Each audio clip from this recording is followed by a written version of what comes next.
Bonjour à toutes et à tous et bienvenue dans ce nouvel et très attendu épisode des Seasons Test qui cette fois va prendre la forme d'un véritable banc d'essai concernant 3 dispositifs de repérage chien courant. Alors je dis repérage chien courant parce que c'est la vocation initiale de ces produits. Il semblerait qu'aujourd'hui ils soient de plus en plus utilisés par les bécassiers, lesquels ont apparemment déniché une faille dans la réglementation pour s'en servir en action de chasse, mais petit rappel au passage, ce sont des colliers qui, en théorie, en tout cas pour vos chiens courants lors de vos battues, sont interdits en action de chasse. Ce qui signifie que vous ne pouvez les utiliser que après la chasse, pour la recherche des chiens, ce qui veut dire aussi que vous n'avez pas la carabine chargée à portée de main dans la voiture. Alors si je vous dis ça, c'est parce qu'on constate en action de chasse tous les jours sur le terrain, vous le savez, des utilisations de ces produits qui sont toujours un petit peu limites. Au niveau de la loi, on parlait des bécassiers tout à l'heure, qui les utilisent pour éviter le bruit du sonaillon qui fait voler les bécasses à toute distance. C'est un peu moyen, autant rester dans les clous, ce sont des nouvelles possibilités qui nous sont offertes. D'autant qu'une légalisation de ces produits en action de chasse est dans les tuyaux. C'est une demande récurrente que nous puissions les utiliser pour chasser. Ça va sans doute venir, d'ici là, évitez-vous une grosse amende parce qu'elles ont commencé à tomber et même dans certains départements, elles ont commencé à pleuvoir.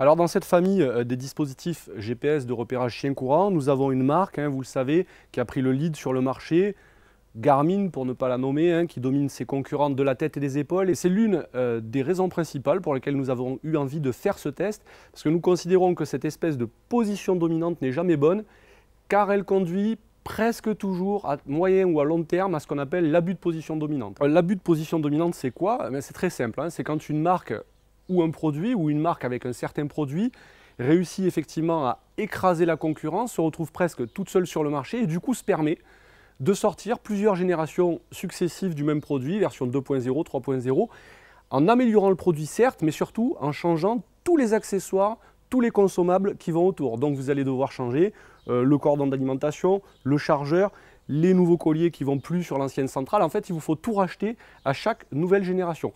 Garmin a déjà commencé un petit peu à jouer à ça. C'est pas très sympa pour l'utilisateur final, le consommateur, qui se retrouve à payer forcément tout plus cher, évidemment. Et c'est pas bon non plus pour la marque elle-même, qui va forcément avoir tendance à geler son budget recherche et développement, faute d'avoir de la concurrence qui pousse à l'innovation derrière. Puis on va se retrouver avec des produits qui stagnent, qui ne s'améliorent plus.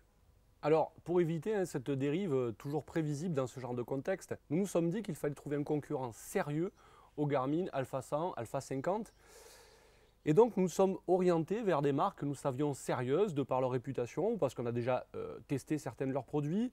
Des marques sérieuses aussi au niveau du service client, du service après-vente. Là on est sur des produits ultra technologiques, on peut toujours rencontrer des problèmes qu'on n'arrivera pas à régler soi-même. Donc le service client dans ce genre de domaine est absolument déterminant. On a cherché surtout un produit qui soit concurrent du Garmin, vraiment concurrent, c'est-à-dire à peu près dans la même gamme de prix et annonçant des performances équivalentes.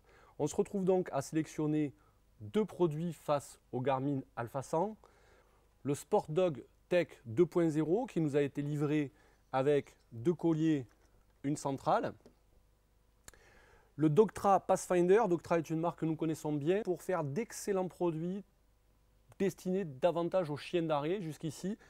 Il nous a été livré également avec 2 colliers et un boîtier. Alors ce n'est pas une station comme les autres, c'est un boîtier relais en fait entre les colliers et votre smartphone. C'est votre smartphone en fait qui va vous servir d'écran pour la cartographie.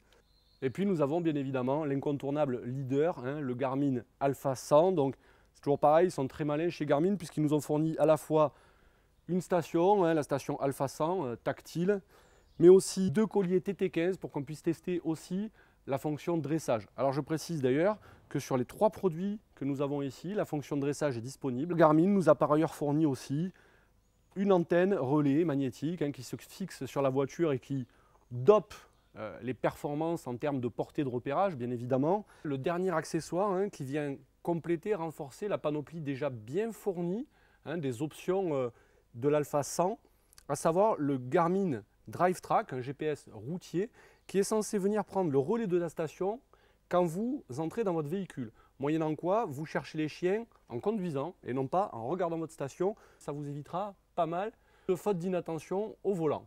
Alors là, maintenant, il est temps de vous parler de ce que vont être les paramètres de notre test, c'est-à-dire ce que nous allons tester concrètement. Déjà, on vous l'a dit, le dressage, on ne le teste pas parce qu'on ne peut pas tout tester. Premier paramètre de test, évidemment, la fiabilité. Est-ce qu'on a des pertes de signal ou non? Est-ce qu'elles sont fréquentes et répétées? Est-ce qu'elles sont longues? Concrètement, est-ce qu'il y a vraiment des longs moments où on ne sait plus du tout où est le chien? C'est un paramètre que nous avons déjà commencé à tester à la chasse. Vous le voyez, les produits ne sont pas tout à fait neufs. Ils ont déjà 2 ou 3 sorties pour certains d'entre eux à leur actif. Donc on a déjà une petite idée de ce que ça donne en fiabilité. On va le vérifier quand on arrivera au test puissance portée. Bon, ça, ce sont des choses, à la limite, qu'il est plus facile de tester à froid, à blanc, je vais dire, hors action de chasse en tout cas. Pour la portée, on va tout simplement poser les colliers en un point fixe et rayonner autour avec les centrales. Et puis on va s'éloigner, s'éloigner, s'éloigner. On va voir qui perd le signal en premier, qui perd le signal en dernier. Bon, très simple. Quant à l'autonomie, c'est pareil. C'est quelque chose qu'il est à la limite plus facile de mesurer à froid. Ça, nous allons le tester tout simplement ici. C'est-à-dire que j'ai mis tous les colliers et toutes les stations en charge. Quand tous les indicateurs, tous les voyants seront ouverts, que tous les dispositifs, stations, colliers seront full power, je vais allumer tous les colliers et toutes les centrales et puis je vais regarder quel collier s'éteint en premier et quel collier dure le plus longtemps, s'affiche le plus longtemps sur la centrale. Voilà, aussi simple que ça. Je coupe l'alimentation, j'éteins l'électricité, j'allume tous les produits et je branche le chronomètre. Vous êtes prêts? En avant la musique.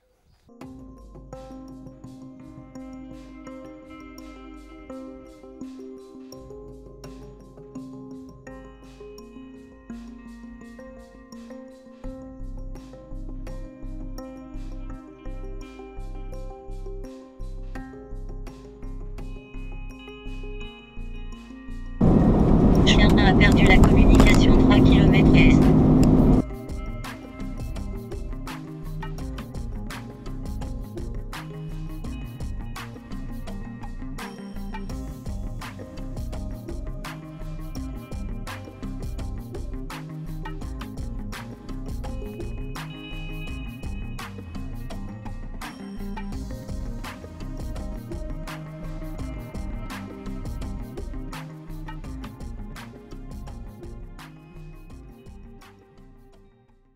Alors voilà, nous arrivons aujourd'hui au terme de ce test sur les colliers et les stations de repérage GPS chien courant. Ça a été plusieurs semaines sur le terrain, d'abord bien sûr à la chasse avec de nombreuses sorties de chasse sur des territoires variés et puis ensuite une semaine complète, intensive de tests, on va dire en labo, en tout cas à plat, afin d'évaluer objectivement quelles étaient leurs performances en termes d'autonomie, en termes de portée. On a même testé l'étanchéité, on n'a pas été trop méchant, l'objectif n'était pas de détériorer les produits mais on les a quand même plongés 20 minutes dans 20 cm d'eau. Alors aujourd'hui, ce qu'il en ressort, première conclusion importante, c'est que nous aurions vraiment voulu vous dire qu'on avait trouvé un concurrent sérieux, crédible au Garmin Alpha 100. Eh bien malheureusement, j'ai envie de vous dire, hélas, ce concurrent pour l'instant n'existe pas sur le marché. Le Garmin demeure le plus puissant, sans doute en raison de sa fréquence US, qui est censée être interdite chez nous et qui vous oblige à prendre un abonnement auprès de l'ACUFA. Bon, c'est pas très cher, c'est 15 € annuels, mais ça vient s'ajouter au coût d'ensemble pour l'utilisation de ce produit. Sans doute aussi en raison d'une fabrication américaine avec des composants US qui font que pour l'instant, vraiment en termes de portée du signal radio, le Garmin demeure le plus puissant du marché. Alors si l'on examine maintenant nos résultats paramètre par paramètre, en les confrontant bien sûr aux performances qui sont annoncées par les fabricants, alors là on les a classés dans l'ordre déjà au niveau de la fiabilité. Celui qui souffre le moins de perte de signal entre la station ou la centrale et les colliers, c'est clairement le Garmin. Ensuite, le Dogtra Pathfinder. Ensuite, le Sport Dog. En matière de portée maintenant, le Garmin nous annonce 14,5 km de portée. Le Sport Dog nous annonce 16 km et le Pathfinder 15 km. Alors en réalité, nous avec le Garmin, nous avons réussi à garder le signal jusqu'à 8-10 km avec l'antenne standard. Avec l'antenne de toit qui nous a été fournie pour doper le signal radio entre la station et le collier, nous avons réussi à atteindre 12 km et demi, ce qui fait qu'on n'est pas loin de la promesse du fabricant, sachant qu'on n'a pas triché, on n'a pas cherché une portée maximale de point haut à point haut, nous sommes restés en action de chasse sur un territoire faiblement vallonné. Sur le Pathfinder qui nous annonce 15 km de portée, nous, on a perdu le signal radio à chaque fois qu'on a dépassé les 6 km. Toujours pareil, en action de chasse réelle, sur un territoire un peu vallonné, avec des collinettes, pas élevées, mais qui nous ont fréquemment fait perdre le signal avec toutes les stations. Disons que c'est souvent avec le Garmin qu'on le reprend le plus vite. Ensuite, c'est le Pathfinder de Doctra, qui a une portée vraiment moindre, mais une fiabilité, une constance dans le maintien du signal radio qui est pas mal. Quant au Sport Dog, qui nous annonce 16 km de portée, nous, personnellement, on n'a jamais réussi à dépasser les 5-6 km, mais surtout, il nous a vraiment déçus, voire énervés lors de notre test, avec des pertes de signal constantes, permanentes. Et notre ami le Sport Dog, qui parle beaucoup. Chien a perdu la communication 1 km sud. Chien a perdu la communication 1 km sud. Voilà, la démonstration est faite. À 1 km de distance, il passe son temps à perdre et à reprendre la communication. Alors que sur le Doctra, nous avons les 2 colliers. Et sur le Garmin, nous avons les 4 colliers. Il perd la communication entre la centrale et l'émetteur, c'est-à-dire le collier, à 300 mètres de distance. Magnifique. Concernant maintenant l'autonomie. Alors l'autonomie, bien sûr, nous avons essayé de la tester de façon équivalente avec chaque collier, c'est-à-dire que nous avons utilisé la fréquence de mise à jour la plus élevée. Alors 2 secondes et demie selon les produits. Nous avons obtenu plus de 30 heures d'autonomie avec le Garmin. 24 heures pile avec le Pathfinder, c'est à peu près raccord avec ce qui est annoncé. Un peu plus de 24 heures avec le Sport Dog. Alors là, c'est le moment de vous parler de l'une des autres conclusions principales de notre test, une conclusion étonnante, qui reste une énigme qu'on n'arrive pas à s'expliquer, à savoir, tous les colliers n'affichent pas la même performance, ni en termes de portée, ni en termes d'autonomie. Et là, je vous parle des mêmes colliers, livrés neufs, dans la même boîte, reçus le même jour. Pour chacun de ces 3 produits, il y avait à chaque fois un collier qui marchait mieux que l'autre, qui gardait le signal plus longtemps, qui tenait la charge plus longtemps. C'est très étrange. Si jamais vous avez observé ça vous-même à la chasse, rassurez-vous, vous n'êtes pas fou. Alors ça, eh bien, si ça vous arrive, on ne saurait trop vous conseiller de ramener immédiatement le produit neuf dans son emballage, chez le fabricant, chez le distributeur, au point de vente, parce qu'il n'y a pas de raison d'avoir un produit qui déjà à l'état neuf a une performance dégradée par rapport à ce qu'elle devrait être.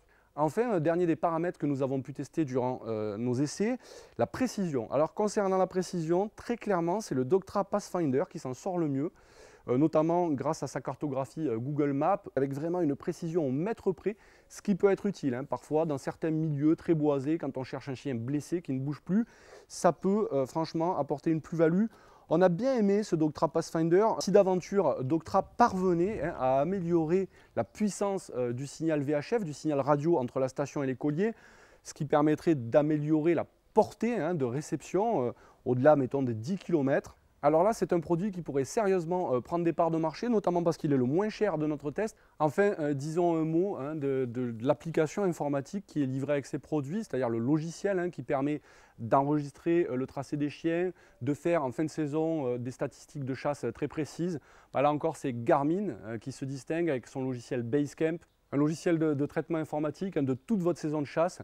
Incroyable de par les informations qu'on peut en retirer. Alors nous, par exemple, il nous a permis de nous rendre compte qu'on allait toujours chercher les chiens trop loin. Et ça, c'est en fin de saison qu'on s'en rend compte, puisqu'on peut effectivement suivre à la fois les colliers et la centrale. Et donc en fin de chasse, quand on superpose le trajet des chiens et le trajet des rabatteurs à la recherche des chiens, on s'aperçoit vraiment qu'on fait des kilomètres pour rien et on dépense du carburant pour rien, parce qu'en fait, les chiens ne sont quasiment jamais aussi loin que là où on va les chercher. Voilà, on surestime en fait un petit peu nos auxiliaires de chasse. Un dernier mot sur le Garmin, là j'ai pas envie de faire du favoritisme, mais bon, comme ils nous ont fourni le Drive Track, c'est-à-dire le GPS routier qui permet de suivre les chiens dans la voiture, il faut quand même en dire un mot, il est absolument merveilleux, très facile à utiliser. Effectivement, vous rentrez dans votre voiture, vous allumez votre GPS routier Drive Track. Est-ce que ça va être facile? Est-ce que ça va être compliqué? Je crains le pire. Oh! Immédiat. En fait, le GPS routier a pris immédiatement, sans que je fasse aucun réglage, le relais de la station Garmin. Bon, c'est incroyable, ça marche super bien. J'ai rien eu à toucher, c'est un truc de fou. Alors voyons. Ben voilà. Et là, le suivi des chiens va se faire avec une vraie amélioration de votre sécurité routière. Nous arrivons maintenant à la fin de ce test, hein, station et collier de repérage GPS chien courant. Une fois de plus, j'espère vous avoir aidé à faire l'acquisition d'un produit qui soit véritablement adapté à vos besoins et le cas échéant, vous avoir évité hein, l'achat d'un produit qui vous décevrait.